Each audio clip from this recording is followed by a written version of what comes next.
জয়পুরহাটের পাঁচবিবি উপজেলার awhile union ছাত্রলীগের সভাপতি মোহাম্মদ মামুনুর রশিদ ৩০ জনকে গ্রেফতার করেছে পুলিশ। রবিবার চাঁদপাড়া বাজার থেকে পাঁচবিবি থানার এসআই আবদুল্লাহ আল মামুন ও এএসআই সোহেল রানার নেতৃত্বে বিশেষ অভিযান চালিয়ে তাকে আটক করা হয়েছে। ২০২৪ সালে জুলাই মাসে বৈষম্যবিরোধী ছাত্র আন্দোলনের সময় বাংলাদেশের ছাত্রলীগের নেতাকর্মীরা আন্দোলনরত শিক্ষার্থী ও সাধারণ জনগণের উপর সশস্ত্র হামলা চালায়। এতে শতাধিক নিরপরাধ মানুষ নিহত হন। এ ঘটনার পর দেশজুড়ে তীব্র প্রতিক্রিয়া সৃষ্টি হয়।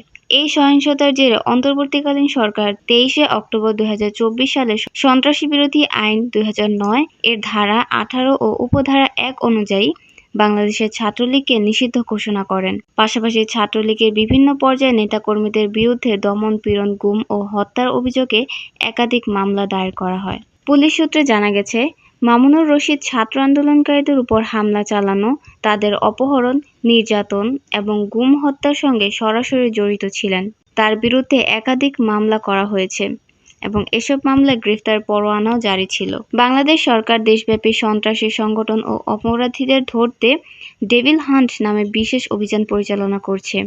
এই অভিযানের আওতায় ইতোমধ্যে ছাত্রলীগের বিভিন্ন পর্যায়ে নেতাকর্মীদের গ্রেফতার করা হয়েছে। পাঁচবিবি মামুনুর রশিদ গ্রেফতারও এই অভিযানের অংশ। আইন শৃঙ্খলা রক্ষাকারী বাহিনী জানিয়েছেন, সরকারের নির্দেশে সন্ত্রাসী কর্মকাণ্ডে লিপ্ত থাকা ব্যক্তি ও সংগঠনের বিরুদ্ধে কঠোর ব্যবস্থা নেওয়া হবে।